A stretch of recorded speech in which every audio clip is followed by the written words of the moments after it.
Hello students, आज की हमारी वर्कशीट है वर्कशीट 58 और हम पढ़ रहे थे गुरुत्वाकर्षण के बारे में। गुरुत्वाकर्षण का हमने सार्वत्रिक नियम भी पढ़ा था और हमने स्मॉल जी की वैल्यू भी पढ़ी थी जिसको हमने बोला था गुरुत्वीय त्वरण। आज हम पढ़ेंगे द्रव्यमान और भार में अंतर। तो दो टर्म्स बार बार यूज़ होती हैं जब भी आप फिजिक्स पढ़ते हैं, एक होता है द्रव्यमान और एक होता है भार। द्रव्यमान को इंग्लिश में बोलते हैं मास और भार को इंग्लिश में बोलते हैं वेट। दोनों टर्म्स जो हैं वो किसी चीज़ का वजन नापने के लिए ही इस्तेमाल होती है, मगर दोनों में अंतर भी होता है जो कि इम्पॉर्टेंट है, वही हम इस वर्कशीट में पढ़ेंगे। जिज्ञासा दीदी, किसी वस्तु के द्रव्यमान और भार में क्या अंतर होता है? ज्ञान, हम जानते हैं कि किसी वस्तु का द्रव्यमान उसके जड़त्व का माप होता है। द्रव्यमान का मतलब है उसके जड़त्व, यानी वो कितना ज़्यादा, कितना ठोस है अंदर से, उसको हम बोलेंगे द्रव्यमान। जिस भी तत्व का वो बना है उसके जड़त्व को हम बोलेंगे द्रव्यमान। वस्तु का द्रव्यमान जितना अधिक होगा उसका जड़त्व भी उतना ही अधिक होगा। जड़त्व के बारे में आपने गति वाले चैप्टर में पढ़ा ही हुआ है। जितना ज़्यादा द्रव्यमान होगा, जितना अंदर से वो ठोस होगा, उतना ही उसका जड़त्व होगा। किसी भी वस्तु का द्रव्यमान उसमें मौजूद कुल पदार्थ की मात्रा होती है। जैसा कि मैंने ये बताया, द्रव्यमान का मतलब है वो जिस भी पदार्थ का बना है उसमें कितना वो पदार्थ है और कितना वो ठोस है और कितना उसका जड़त्व है। जबकि वस्तु का भार जो होता है, जो वेट होता है, वो एक बल है। जो भार है वो एक टाइप का बल है, फोर्स है, जिससे यह पृथ्वी की ओर आकर्षित होती है। वस्तु का द्रव्यमान स्थान में परिवर्तन से नहीं बदलता। जब हम भार की बात करते हैं तो हम बोलते हैं भार एक बल है, एक फोर्स है। वह फोर्स जिससे धरती आपको अपनी ओर आकर्षित कर रही है, उसी को हम बोलते हैं भार। जब भी आप वेट नापते हो अपना, तो आप वो मशीन पे खड़े होते हो ना, जो आजकल डिजिटल वाली भी आ रही है और पहले वो सुई वाली आती थी। तो वो क्या है, आप उस पर खड़े होकर वो कैसे आपका वेट बता देती है? दरअसल वो ये बताती है कि धरती आपको कितने बल से फोर्स लगाकर खींच रही है, और उसी को हम क्या बोल देते हैं? आपका वेट बोल देते हैं, आपका भार बोल देते हैं। ये जो वेट है, ये जो भार है, ये बदलता रहता है। कैसे बदलेगा? धरती आपको अलग फोर्स से खींचेगी। अगर यही बल मैं चांद पे चली जाऊं तो मेरा वेट में अंतर आएगा ना, भार में अंतर आएगा, क्योंकि उस बल से वो चंद्रमा तो मुझे नहीं खींचेगा। इसीलिए ये जो भार है यह बदलता रहता है, अलग अलग स्थानों पे अलग अलग होता है।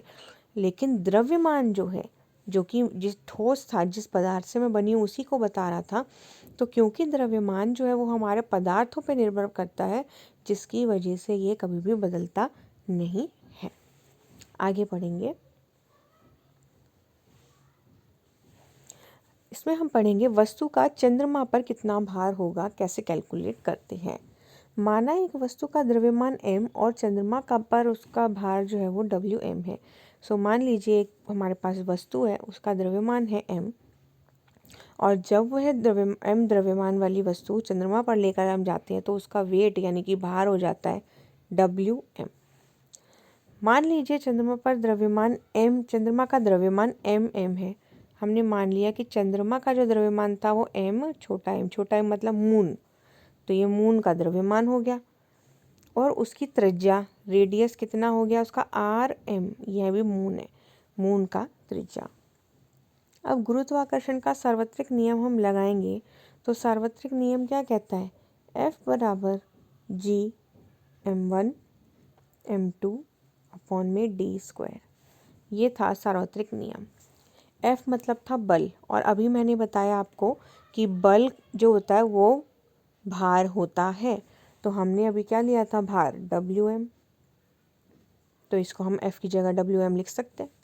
तो Wm बराबर G, m1 है हमारा चंद्रमा, चंद्रमा का द्रव्यमान होता है, क्या लिया था हमने? m, छोटा m, और m2 है हमारा वो ऑब्जेक्ट, वो वस्तु, और वस्तु का द्रव्यमान हमने क्या लिया था?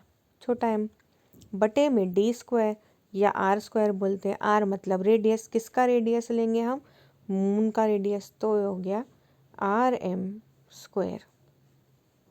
तो ये तो हो गया भार कहाँ पर? चंद्रमा पर।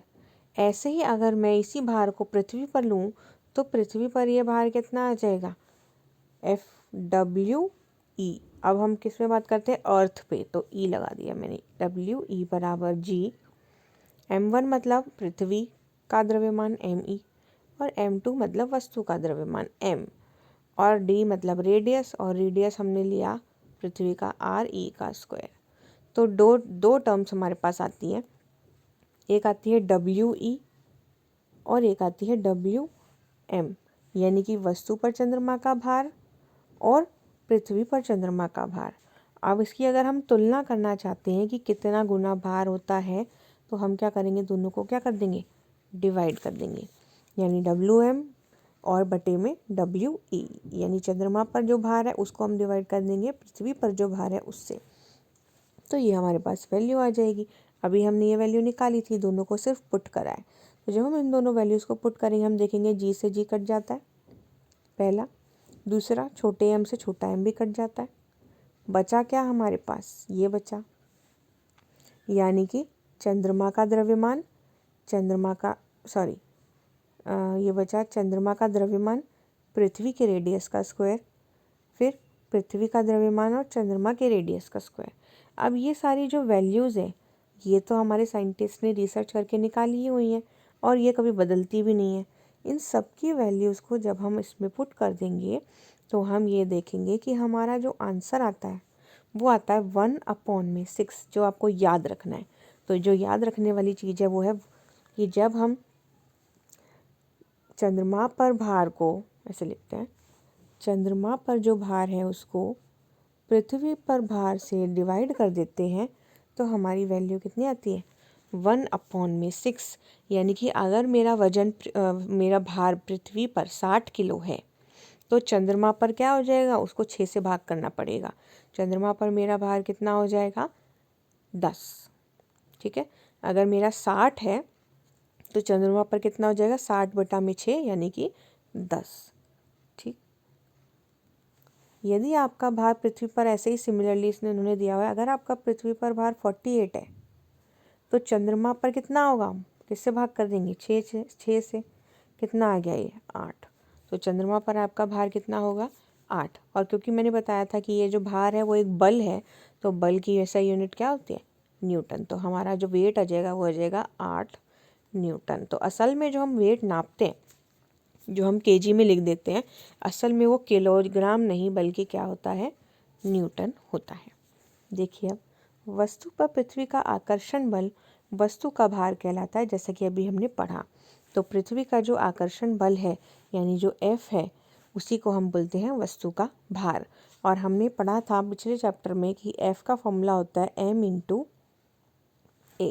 और जब हम पृथ्वी की बात करते हैं, तो अभी पिछली वर्कशीट में ही मैंने बताया था, इस a को हम लिख सकते हैं g के फॉर्म में। तो हमारा फॉर्मूला बन जाता है वेट यानी कि भार बराबर m×g। देखो ये दिया हुआ है इन्होंने, FW = m×g।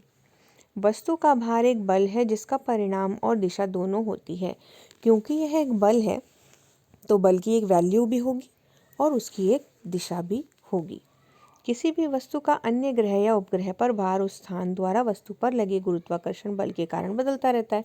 जैसे ही हम ग्रह बदल देंगे, पृथ्वी से दूसरे ग्रह की बात करेंगे, वैसे ही उस वस्तु का भार भी बदल जाएगा।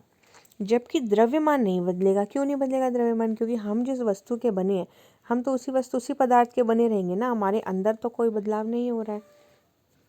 अतः एक वस्तु का चंद्रमा पर भार चंद्रमा द्वारा उस पर लगाए गए गुरुत्वाकर्षण बल W = m×g के बराबर होगा, जैसा कि अभी हमने पढ़ा। चंद्रमा का द्रव्यमान पृथ्वी से कम है, इसीलिए चंद्रमा वस्तु पर कम गुरुत्वाकर्षण बल लगाएगा और वस्तु का भार भी कम होगा। क्योंकि गुरुत्वाकर्षण बल वहाँ पे कम है, तो वस्तु का भार भी कितना हो जाएगा, कम हो जाएगा। जैसा कि हमने निकाला था, कितना कम हो जाएगा, 1/6 हो जाएगा उसका। इसीलिए आपने कार्टून्स में भी देखा होगा कि जो साइंटिस्ट जब मून पर जाते हैं, तो मून पे वो कैसे उड़ते रहते हैं, यानी कि पृथ्वी जो मून है उसको उसका गुरुत्वाकर्षण कम होने की वजह से उसको अच्छे से खींच नहीं पाती। द्रव्यमान की इकाई जो होती है किलोग्राम होती है। द्रव्यमान हम केजी में मापते हैं, जबकि बल जो हमारा भार है उसको हम किस में मापते हैं, न्यूटन में। तो ये इसका अंतर भी है एक। 10 किलो द्रव्यमान वाली किसी वस्तु का पृथ्वी पर भार क्या होगा? अगर किसी का 10 किलो द्रव्यमान है यानी m जो है वो 10 kg है, तो आपको बताना है उसका भार यानी कि वेट क्या होगा। हमने पढ़ा है वेट का फॉर्मूला m इंटू जी। m हमारा 10 है और g हमें पता है, पिछले वर्कशीट में पढ़ा था 9.8 है, तो हमारा आंसर क्या आ जाएगा 98 न्यूटन। ठीक है।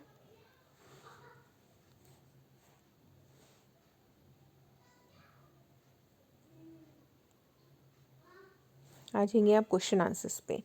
पहला क्वेश्चन, एक वस्तु का भार चंद्रमा और पृथ्वी में किस पर कम होगा? तो बताओ, चंद्रमा पर कम होगा भार या पृथ्वी पर? पहले तो देखो किसकी बात कर रहा है, वो भार की बात कर रहा है, वेट की बात कर रहा है। और हमने अभी पढ़ा है कि चंद्रमा पर वेट कम होगा और पृथ्वी पर वेट ज़्यादा होगा। कारण स्पष्ट करो। कारण बताना है बेटा। ये लिखा, चंद्रमा का द्रव्यमान पृथ्वी से कम है, इसलिए चंद्रमा वस्तु पर कम गुरुत्वाकर्षण बल लगाएगा और वस्तु का भार भी कम होगा। ठीक है। नेक्स्ट क्वेश्चन, किसी वस्तु के चंद्रमा पर भार को ज्ञात करने के लिए गणितीय सूत्र की परिगणना कीजिए। आपको ये जो हमने निकाला है ना वैल्यू, यही पूरा का पूरा निकाल के दिखाना है, पूरा डेरिवेशन दिखानी है। किसी भी ग्रह पर किसी वस्तु का भार कौन से कारक पर निर्भर करेगा? जो भार है वो किस पर निर्भर करेगा? उस वस्तु के द्रव्यमान पर और उस ग्रह के गुरुत्वीय त्वरण पर। और गुरुत्वीय त्वरण किस पर निर्भर करेगा? हमने पढ़ा है गुरुत्वीय त्वरण निर्भर करेगा उस ग्रह के द्रव्यमान पर और उस ग्रह की त्रिज्या पर। ये हमने पिछले वर्कशीट में पढ़ा हुआ है। आगे, यदि एक व्यक्ति का चंद्रमा पर भार 10 न्यूटन है तो उसका भार पृथ्वी पर कितना होगा? चंद्रमा पर 10 है, चंद्रमा पर 10 न्यूटन है, पृथ्वी पर कितना होगा? हमने अभी पढ़ा है कि अगर हम चंद्रमा पर जो भार है उसको पृथ्वी के भार से डिवाइड करेंगे तो हमारा आ रहा था आंसर 1/6। ठीक है। चंद्रमा पर कितना भार है? 10। पृथ्वी पर भार मुझे निकालना है, इसको किससे कर दूंगी मैं? बराबर 1/6। तो हमारा आंसर क्या आएगा? ये इधर चला जाएगा और ये इससे गुना हो जाएगा। तो हमारा आंसर क्या आएगा कि पृथ्वी पर उसका भार जो था वो था 60 न्यूटन। समझ में आ गया ना? 1/6 इज इक्वल टू 10 में पृथ्वी पर भार, ये हमारा फॉर्मूला था। तो इसको इधर ले जाएंगे और इसको इससे मल्टीप्लाई कर देंगे तो हमारा आंसर आ जाएगा 60 और इसकी यूनिट हो जाएगी न्यूटन। तो ये आपकी वर्कशीट कंप्लीट हो गई है। नेक्स्ट वर्कशीट में मिलेंगे।